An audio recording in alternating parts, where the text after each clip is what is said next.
Il governatore veneto Luca Zaia ha deciso di annullare il tavolo istituzionale previsto per venerdì mattina a Venezia, nel corso del quale si sarebbe dovuto firmare l'accordo di programma per la realizzazione del nuovo ospedale di Padova.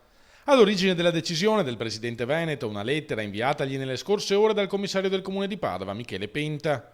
Ho avuto modo di incontrarlo nei giorni scorsi, rivela Zaia, e di apprezzare la sua pubblica e dichiarata disponibilità a concludere l'iter amministrativo per la realizzazione del nuovo ospedale di Padova. Tuttavia, prosegue il governatore, lo stesso dottor Penta mi ha comunicato che la sua qualifica di commissario provvisorio non gli consente di firmare atti di straordinaria amministrazione. Un potere che avrà non appena gli sarà arrivata la nomina a commissario straordinario, che di solito giunge nel giro di poche settimane. Il tavolo è quindi soltanto rimandato.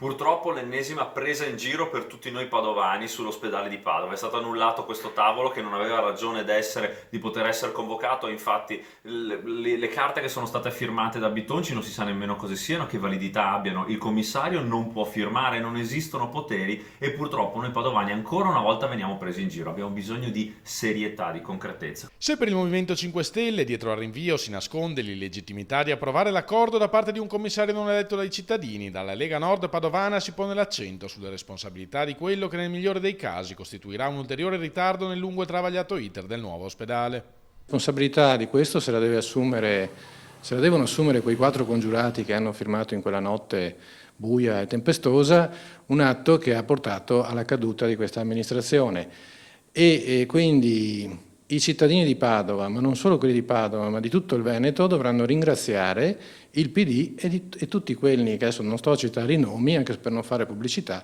che quella notte hanno deciso questo atto scellerato.